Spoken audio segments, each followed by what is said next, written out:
everybody. Happy 2025. Welcome back to Simple Nutrition Insights, the podcast where we break down the science of nutrition into practical tips you can use in your daily life. I am Leonila Campos, registered dietitian, and your host.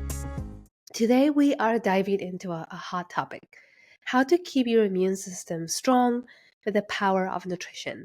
Whether it's cold and flu season or you are just looking to stay healthy year round, you won't want to miss this episode.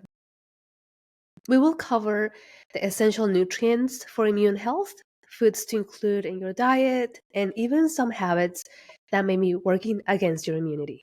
Now, it's interesting that I'm doing this episode today, and actually the whole reason why I decided to do this episode, it's because it made me think about our health, right? Our health on a day-to-day basis, our health when we get sick, the frequent sick. And so we spend the holiday season sick. Like my entire family got sick. It started with my oldest son. He got sick the last day of school, right? Like he wasn't feeling well. And then like he spent the entire week sick. And then my youngest son got sick only for a few days. Then my husband got sick, and then I got sick last. And I think this has been the sickest I've been in a long time. Like I can't remember being this sick.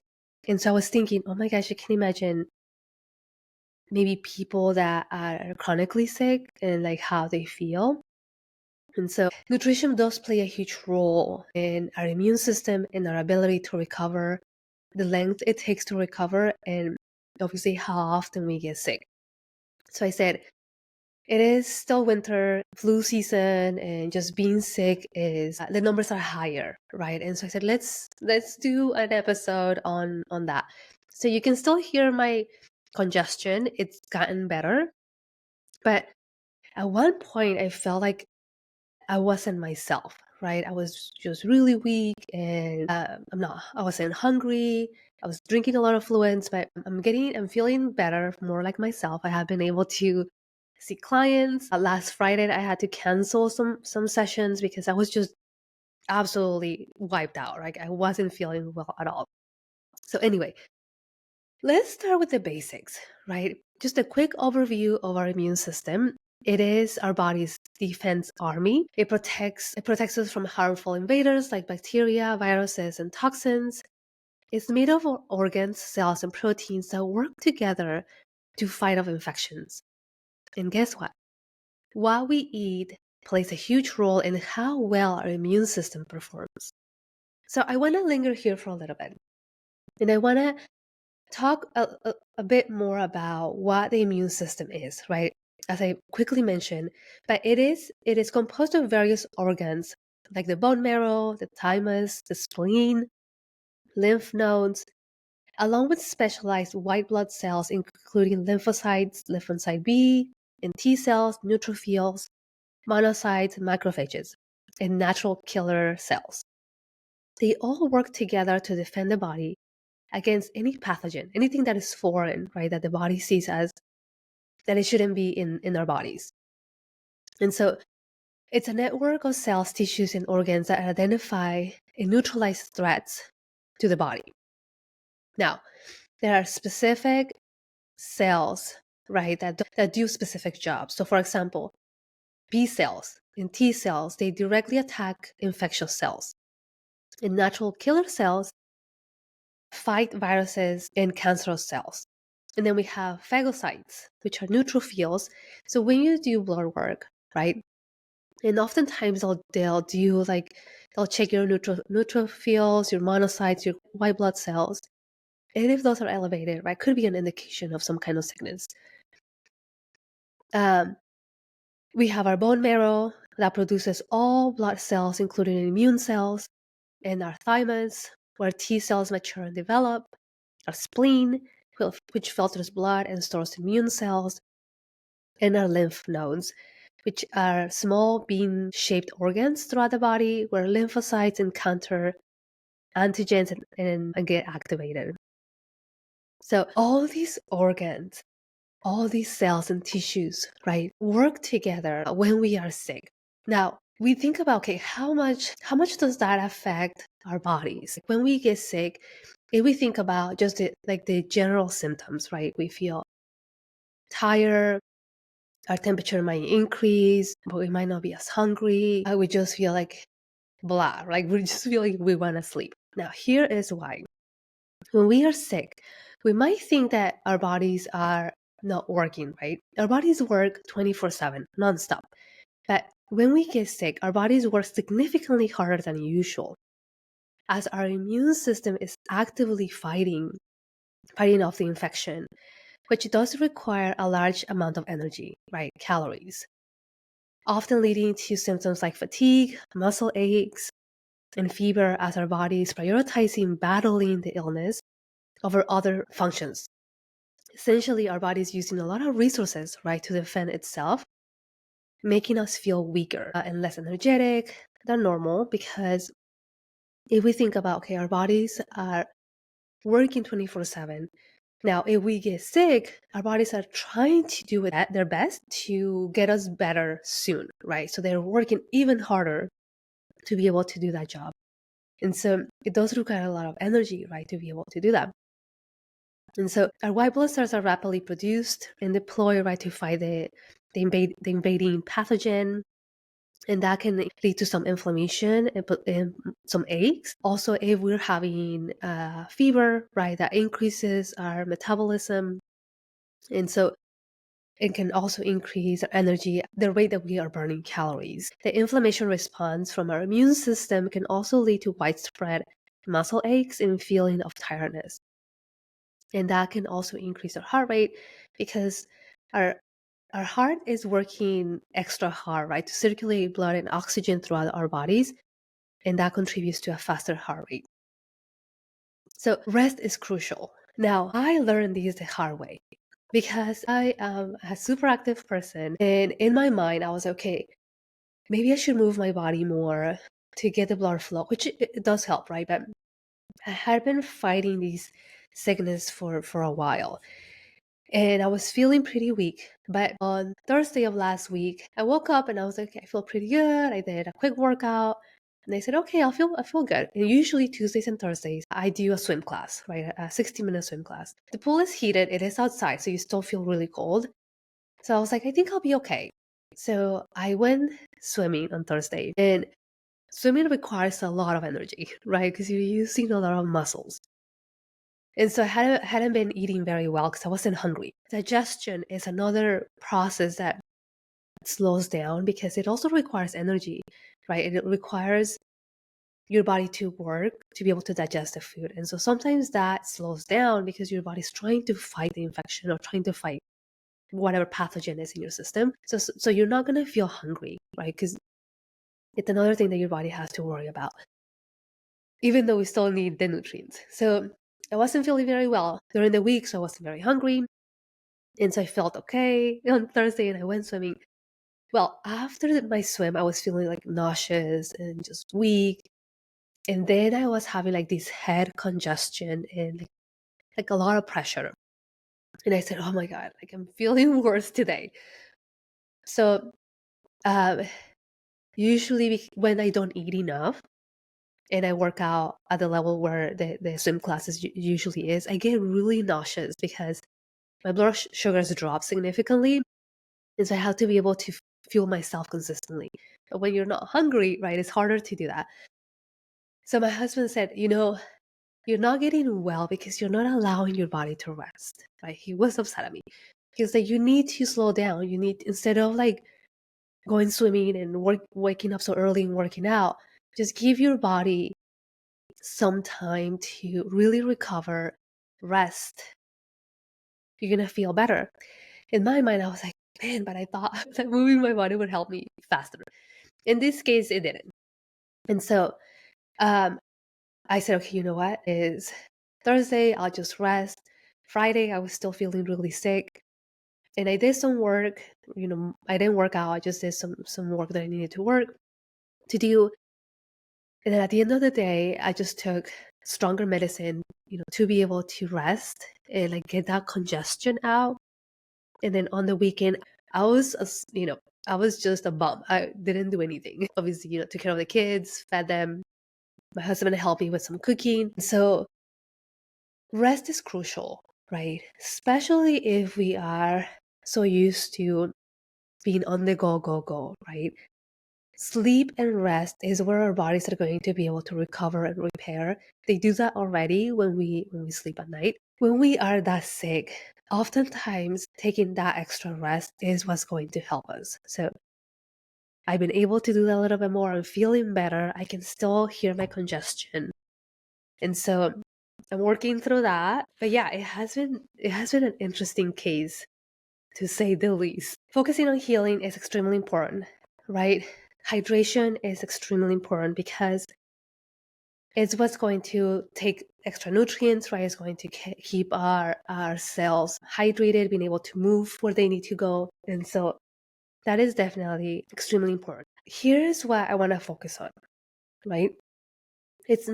There's only so much that we can do when we're sick, right? Aside from maybe we need to take medication, staying hydrated, getting some nutrients in, some protein in it if possible, to help our cells and our organs.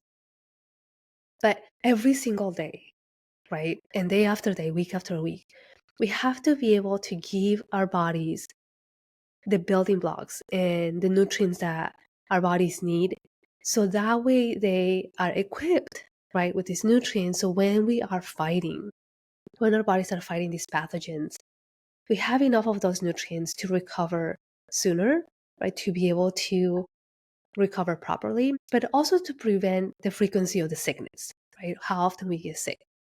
So here are some key nutrients and their roles. The first one is vitamin C. Vitamin C is found in citrus fruits like oranges, mandarins, cuties, bell peppers, strawberries, and broccoli. Vitamin C is a powerful antioxidant that helps our bodies produce white blood cells, which fight infections.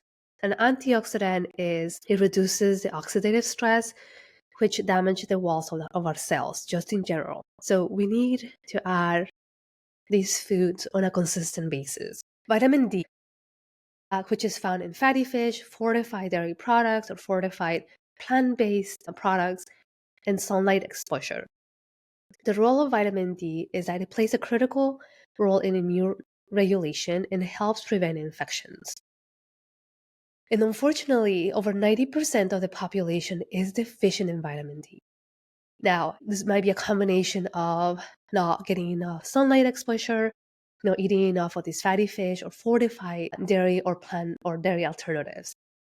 And so in order to meet this goal, right, we would need to have about 3 servings of dairy or 3 servings of dairy alternatives. So think of like almond milk, soy milk that is fortified, right? If it's just something that you make at home, you have to add the vitamin D to it, right, to be fortified.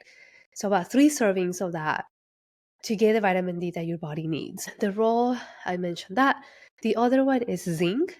Zinc is found in shellfish, pumpkin seeds, beans, and nuts. Zinc is essential for the development and activation of certain immune cells. So adding these foods, right, will help with the development and the activation of those certain immune cells.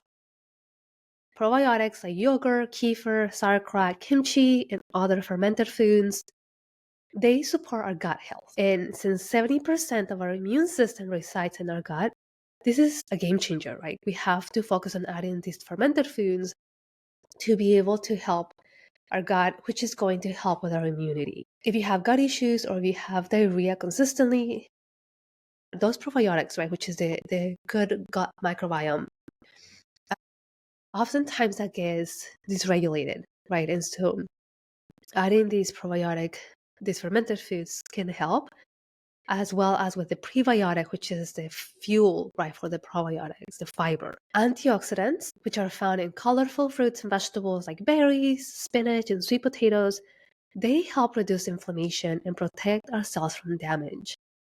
So adding them as well. Protein, which is found in our lean meats, eggs, tofu, and legumes.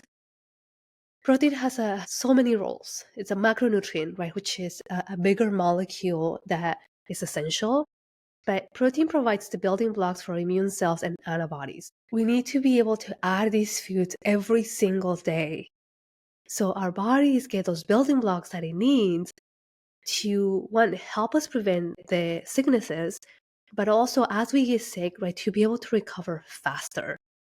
So I truly believe in the power of food that it has in our bodies, and like food as the sense of like food is medicine, because it absolutely is, right? If we give our bodies these nutrients that it needs to protect us, right? Protect our cells, but also to have these building blocks, right, to help us recover sooner and maybe not get us sick. It's just a life changer. Now, I like to always work on adding these things in a way that it makes sense.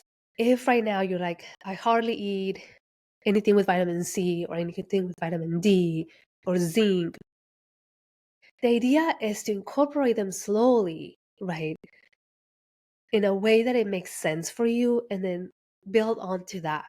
Because if we change everything at once and we're like, okay, this is what I'm going to do. It's a new year, new me, resolutions, and I'm just going to do it. Because of the motivation, you will do it, right? But most likely, as the episode that I did, right, 80% of those resolutions are going to fail by February, because sometimes they are too vague or they're too big, right? So making them work for you and something that makes sense. So let's put these things into practice. Here are some examples on how we can add this type of nutrients that I mentioned. For example, for breakfast, you can have Greek yogurt, rich, high in vitamin D and protein. You can also choose a plant-based Greek-style yogurt like Kite Hill that is also high in protein, about 15-17 grams. And it's also fortified with calcium and vitamin D. You can add berries for your antioxidants and a handful of walnuts for omega-3. If you want to add chia or ground flaxseed for some extra fiber and omega-3s, that's wonderful. And you have a rich and nutritious breakfast. You can also do that as as a snack if you want to. Lunch, spinach and quinoa salad with grilled salmon and a citrus vinaigrette, or you can do tofu. So you have your spinach for your antioxidants, your quinoa for your fiber and also your protein, as well as your salmon. It's fatty fish, so rich in omega-3s, or tofu, which is going to be fortified with calcium and vitamin D, and it's going to have fiber and protein, and your citrus, right, for vitamin C in that vinaigrette. Or if you're like, I don't like dressing, you can just juice the orange and add it to your salad, or lemon or lime juice, and you're still going to get some vitamin C from that. Snack, for example, carrot sticks, high in vitamin C and vitamin A, with hummus, some fiber and protein, or an orange, and some pumpkin seeds for zinc. Dinner, stir-fried veggies with tofu or any other protein that you want to add. Garlic and ginger over brown rice. Again, you have your high antioxidants, high anti-inflammatory foods. Tofu that is fortified with calcium and vitamin D, and it is naturally high in fiber and protein. Garlic and ginger are immune boosting spices, and your brown rice for fiber and some protein. So these meals are quick, right? They don't require a higher level of cooking expertise, and it's something that you can do right away, right? So try to incorporate these meals, plan ahead, do your grocery shopping, really understand what your challenges are that are preventing you from adding these foods, and work through those challenges. Now, you can also add other immune boosting spices like turmeric. We talked about ginger and garlic, which are anti-inflammatory and antimicrobial, perfect for our immune system. Now, let's talk about habits that weaken our immunity. Number one, excess sugar. Eating too much sugar can suppress our immune response for hours after consumption, but it also increases our inflammation. So if we're eating just a bunch of sugar, right, or sugary foods, number one, and we're already sick, that is contributing to more inflammation, right? And also you're not providing your system with these nutrients that it needs to fight off the pathogens. So But as we think about, again, on a day-to-day basis, if we are adding a tons of sugar every single day, that is contributing to systemic and chronic inflammation, right? So your immune system is already compromised. I'm not telling you that you have to eliminate it completely, but you have to be aware, right, of how much sugar you consume on a day-to-day basis. Chronic stress. Stress increases cortisol, which can weaken our immune defenses over time. So incorporating stress management techniques like meditation or exercise can help. Chronic stress affects our bodies in so many levels, not only increasing cortisol levels, but also other hormonal imbalances, which can lead to adrenal fatigue, which is also going to weaken our immune system. We have these alerts in our systems that are going off 24/7, and that is a lot of work for our bodies.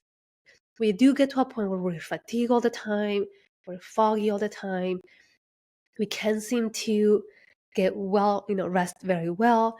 And all the combination, right, is a, a disaster, right, for our immune system. So managing our cortisol levels, our chronic stress is going to help us in so many ways, not only to boost our immune system.